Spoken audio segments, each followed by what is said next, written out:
जय हिंद दोस्तों, स्वागत है आपका। तो दोस्तों, हम कई श्रृंखलाओं में बात कर रहे थे महिला आरक्षण आंदोलन को लेकर, जो फिलहाल कंडीशन में राजस्थान के अंतर्गत एक आग की तरह फैला हुआ है। दोस्तों, मैं कुछ स्पष्ट करना चाहूं, उससे पहले मैं आपको बता दूं, ऐसे घर बैठने से काम बिल्कुल चलेगा नहीं। आप लाइब्रेरी में पढ़ो, कोई दिक्कत नहीं है। आप कहीं भी रहो, कहीं से भी आप कुछ भी बोलो, सोशल मीडिया के माध्यम से बोलो, कहीं से भी कुछ भी कैसे भी माध्यम से बोलो, कोई दिक्कत नहीं है हमें। लेकिन मैं आपको एक बात बता दूं, जब से महिला आरक्षण का विवाद छिड़ा, तब से हम सरकार के सामने कभी भी स्पष्ट रूप में विरोध नहीं कर पाए। अर्थात जो हमारी मंशा थी उसको हम सरकार तक नहीं पहुंचा पाए। हालांकि 20 जून का एक छोटा सा प्रयास रहा था, वो एक पूरी तरह से फैल हो चुका था वो किसी कारणवश। लेकिन दोस्तों, वर्तमान कंडीशन में राजस्थान सरकार के द्वारा जो 30% से बढ़ाकर महिला आरक्षण 50% किया है, इसके बारे में आज कैबिनेट मीटिंग भी थी। सूचना ऐसी मिली कि निरस्त हो गई कैबिनेट मीटिंग, और जो फैसला आना था, जो 3rd ग्रेड पे जो महिला आरक्षण का बिल था, वो कैबिनेट की तरफ से पास करने का था, लेकिन वो पूरी तरह से विफल हो गया। दोस्तों, कैबिनेट में पास होता है बिल पहले, तो उसके बाद विधानसभा में चर्चा होती है, फिर विधानसभा से पारित हो जाता है बिल। जैसा हमें अंदेशा है, जब तक आप पक्ष और विपक्ष को गालियां दोगे, मुझे पता है आप नेताओं को गाली दोगे, ये भी हमें पता है, लेकिन सबसे बड़ी यदि कमी है तो सिर्फ आपकी, क्योंकि आपके पास संगठन नहीं है, आपके पास जागरूक लोग नहीं है। कोई भी जागरूकता की बात करता है तो सबसे पहले कूद कर आते हैं वो लोग जिन्हें इस आरक्षण या तो मतलब नहीं है, या फिर अपने आप को कुछ और ही समझते हों। तो दोस्तों, मैं उनसे स्पष्ट कह देना चाहूं, आप जब आपको पता नहीं है कि ये आरक्षण का मैटर क्या है, तो आपसे हाथ जोड़कर निवेदन है, या तो आप शांत रहें या फिर साथ दें, और साथ नहीं दे सकते तो बिल्कुल चुप रहें, आप कोई दिक्कत नहीं हमें, आप बोलो नहीं बोलो।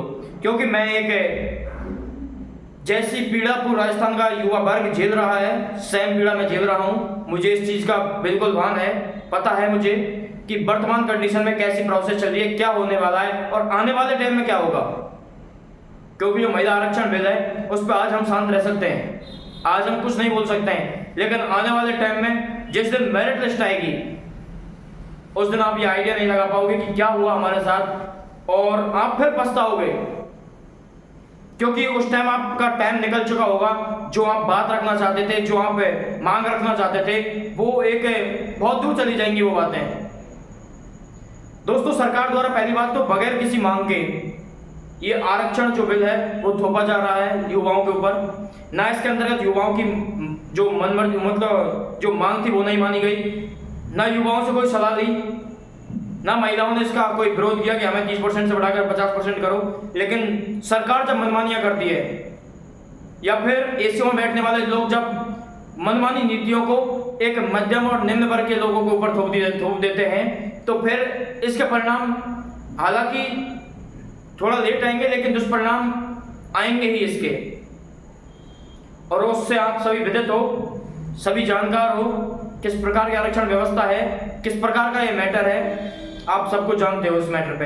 तो दोस्तों, मैं इतना ही कहूंगा, जो इससे जो पूरा मुद्दा है इससे जो दूर है उनसे हाथ जोड़कर निवेदन है, आप किसी और को डिमोटिवेट ना करें, क्योंकि एक बार तो संघर्ष करने दें, एक बार तो सरकार तक बात पहुंचाने दें।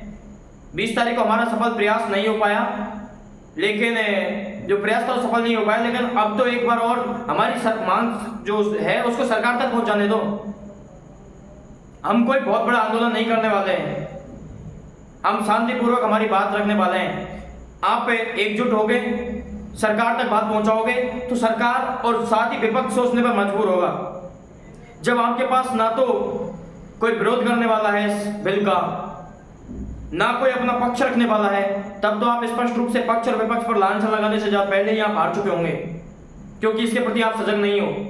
विपक्ष अपना जब साथ देगा, जब आप साथ दोगे। आज एक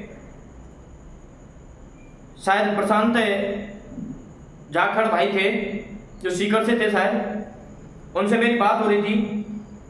वो तकरीबन एक ग्रुप से जुड़े हुए थे जिसमें 300, 400, 500 लड़के बहुत ज़्यादा एक्टिव थे।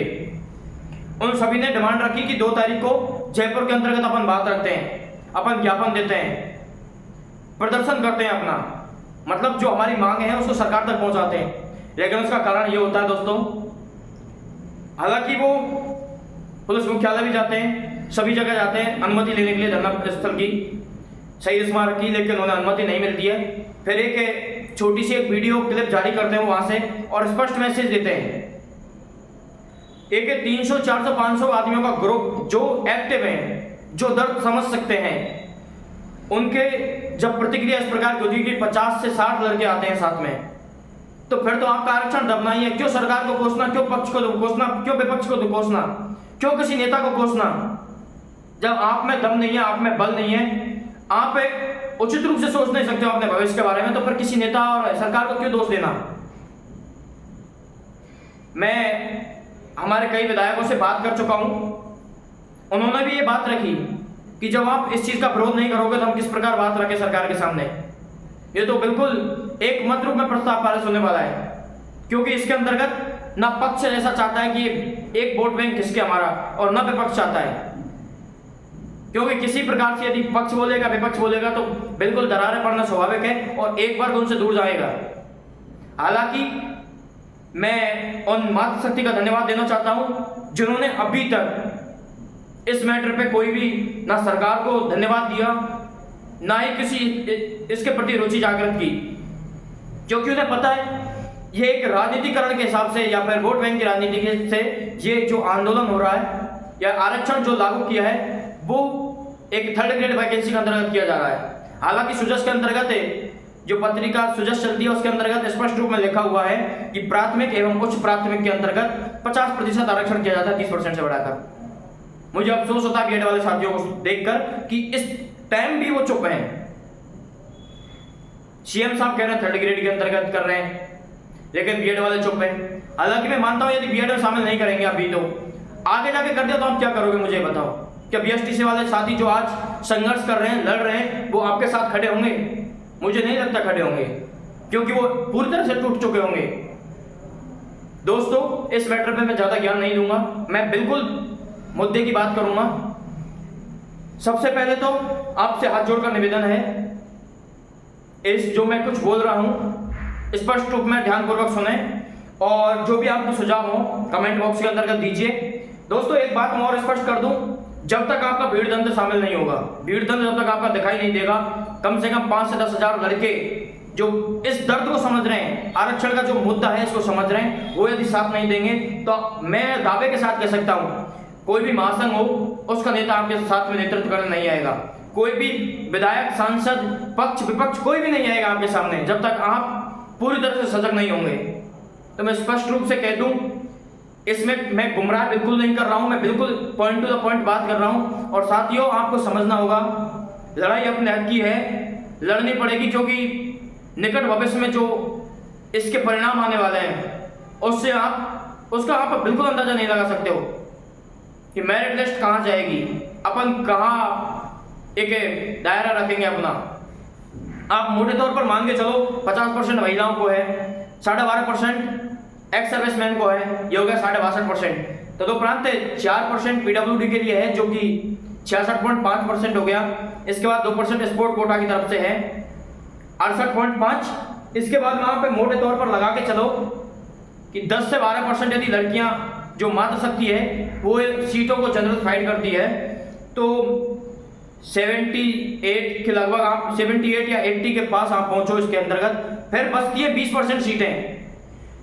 जो लड़के, जो युवा साथी ये सोच रहे हैं कि बिल्कुल हम तो 20% के लिए संघर्ष करेंगे और बिल्कुल लड़ेंगे मतलब हम बिल्कुल तैयारी अच्छी करेंगे और बिल्कुल एग्जाम फाइट करेंगे, तो उनसे मैं स्पष्ट रूप से बता देना चाहता हूं, इतने तो रिश्तेदार जो राजनीतिक लोग होते हैं उनके भी रिश्तेदार परिवार वाले होते हैं। 20% तो पेपर लीक भी होते हैं, जिसे आज तक कोई गवर्नमेंट नहीं रोक पाई।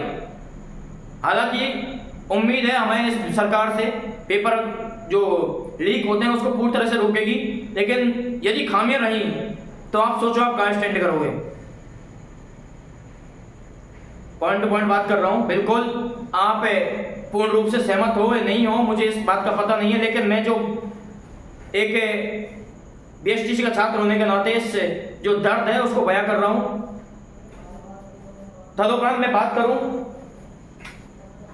अभी तक काफी सारे जो नेतृत्व करने वाले हैं उनकी बात हमने सुनी। कभी 30 जून का टाइम दिया जाता है, कभी अनुमति को लेकर बात रखी जाती है। अनुमति की हालांकि हमारी प्रोसेस चल रही है। प्रशांत वैष्णव जो जाखड़ भाई हैं उन्होंने भी अभी अवगत करवाया था हमें कि हमारी डिमांड चल रही है। इसके बाद में अशोक चौधरी जो महासंघ के प्रदेश अध्यक्ष हैं उनके माध्यम से ही बताया गया कि हमने भी अनुमति की प्रोसेस चालू रख रखी है, अनुमति मिलते ही हम बता देंगे आपको। लेकिन दोस्तों कैबिनेट के अंतर्गत आज मीटिंग होनी थी, उचित शायद परिणाम नहीं रहा और आने वाली 3 तारीख से विधानसभा सत्र चालू होने वाला है। हालांकि 3-4 को शायद नहीं हो इस पर चर्चा, लेकिन आने वाले टाइम में बिल्कुल इस पर चर्चा होगी। बिल पर मीडिया के अंतर्गत भी ये बात आप पहुंची है और सरकार द्वारा भी क्लियर कर दी गई है वीडियो। तो दोस्तों आप समय ना खराब करें, जितना जल्दी आप एकजुट हो सके, सरकार तक बात पहुंचा सकें, चाहे ट्विटर ट्रेंड हो, चाहे किसी एक जगह स्थान पर एकत्र होना हो, चाहे किसी प्रकार की बातें हों। इसके अलावा मैं बात करूं आपसे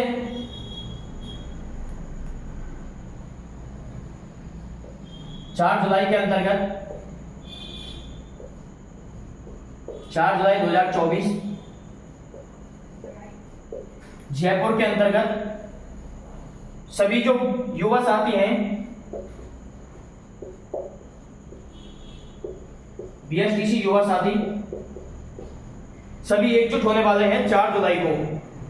जगह आपको बहुत जल्दी बता दी जाएगी, अनुमति मिलती है, कहां की मिलती है स्पष्ट कर दिया जाएगा। लेकिन आप बिल्कुल पूर्ण रूप से सहमत रहें कि 4 तारीख को आपको जयपुर पहुंचना है और सरकार तक अपनी शांतिपूर्वक बात पहुंचानी है। हम कोई महाआंदोलन की बात नहीं कर रहे हैं, सरकार तक किसी माध्यम से बात तो पहुंचे, मीडिया तक बात पहुंचे। और ये जब संभव होगा जब आप एक्टिव होंगे, घर से बाहर निकलेंगे, इन लाइब्रेरियों एक दिन के लिए छोड़ दो, कोई दिक्कत नहीं है, क्योंकि आज एक दिन के लिए संघर्ष कर लोगे आप और जीत गए तो आप सोचो आपके लिए कितना फायदेमंद होगा ये चीजें। इसके बाद में मैं आपको बता दूं स्पष्ट रूप से 4 जुलाई को आप बिल्कुल तैयार रहें। आपका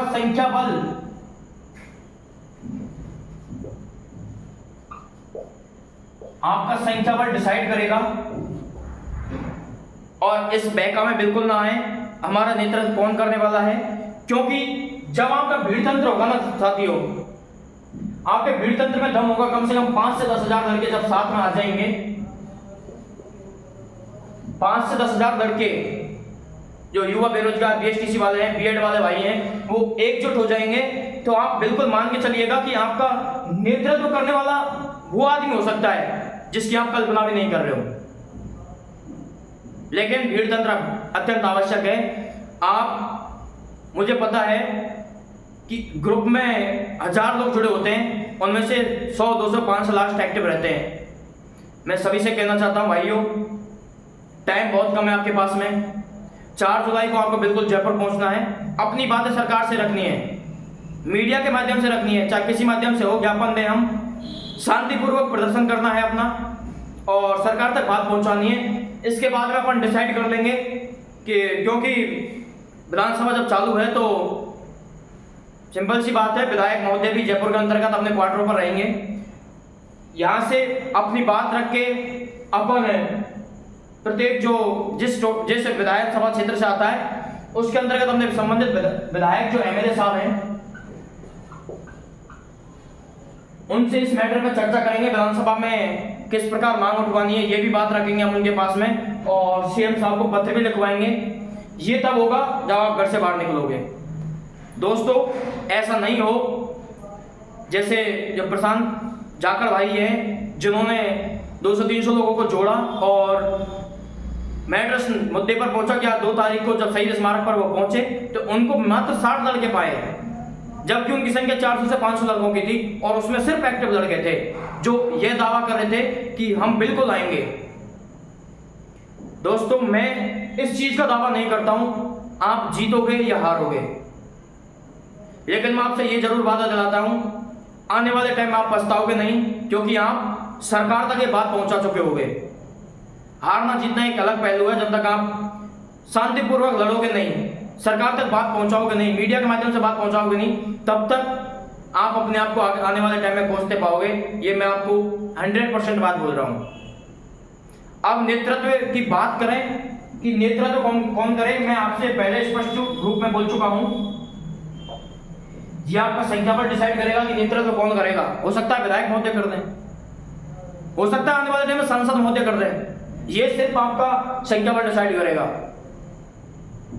और लगभग सभी भाइयों से मैं जुड़ा हुआ भी हूं, नेतृत्व करने वालों से भी, उन्होंने भी यही बोला है और सबकी यही डिमांड है। सरकार थोपना नहीं चाहती है, लेकिन जबरदस्ती जब आप चुप रहोगे तो सरकार थोपेगी, क्योंकि उन्हें पता चल जाएगा कि हमने तो पहले सभी जो बेरोजगार लड़के हैं उनको सभी को अवगत करवा दिया था इस मुद्दे से, और फिर कैबिनेट में ही बैठक होनी थी, फिर विधानसभा में चर्चा होनी है। पक्ष और विपक्ष को सबको पता चल जाएगा कि इसमें होने जाना कुछ नहीं है, क्योंकि लड़के जब विरोध नहीं करेंगे, लड़के अपनी बात को नहीं रखेंगे, अपनी पीड़ा को नहीं रखेंगे सरकार के सामने, तब तक कुछ नहीं होने वाला नहीं है। तो फिर पक्ष और विपक्ष दोनों पीछे हो जाएंगे। आपसे हाथ जोड़कर निवेदन है, पहली बात तो जो सिर्फ इस चीज का भी विरोध कर रहे हैं कि लड़के एकजुट नहीं होने चाहिए, सरकार तक बात नहीं पहुंचनी चाहिए, उनसे हाथ जोड़कर निवेदन करता हूं। आपको पता नहीं है आने वाले भविष्य में न जाने कितने जो युवा हैं उनकी जिंदगियां खराब होने वाली हैं, दर दर की ठोकरें खाने वाले हैं वो, इसलिए वो एक्टिव हैं, तत्पर हैं इस मुद्दे को लेकर।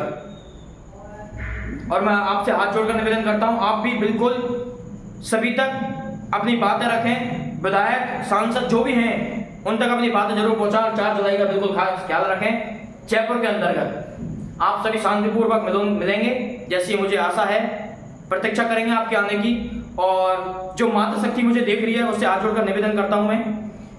और एक बात रखना चाहता हूं जो मैं पहले भी रखा है मैंने और अब भी रखना चाहता हूं, क्योंकि कई मातृशक्ति के जब कमेंट आते हैं तो थोड़ा अफसोस होता है कि वो सपोर्ट नहीं कर रहे हैं इसके पक्ष में, ना ही विरोध कर रहे हैं, लेकिन कुछ ऐसे बोल देते हैं कि 50% हो गया तो आपको क्या दिक्कत होगी। मैं उनसे कहना चाहता हूं, आप और आपका भाई बीएसटीसी वाले हों और दोनों तैयारी कर रहे हों, आपका सिलेक्शन हो जाए और आपके भाई की इस आरक्षण की भेंट आपका भाई चढ़ जाए, अर्थात उसका सिलेक्शन नहीं हो, आप मुझे स्पष्ट रूप से कह देना आपसे क्या गुजरेगी, क्या आप खुश रह लोगे?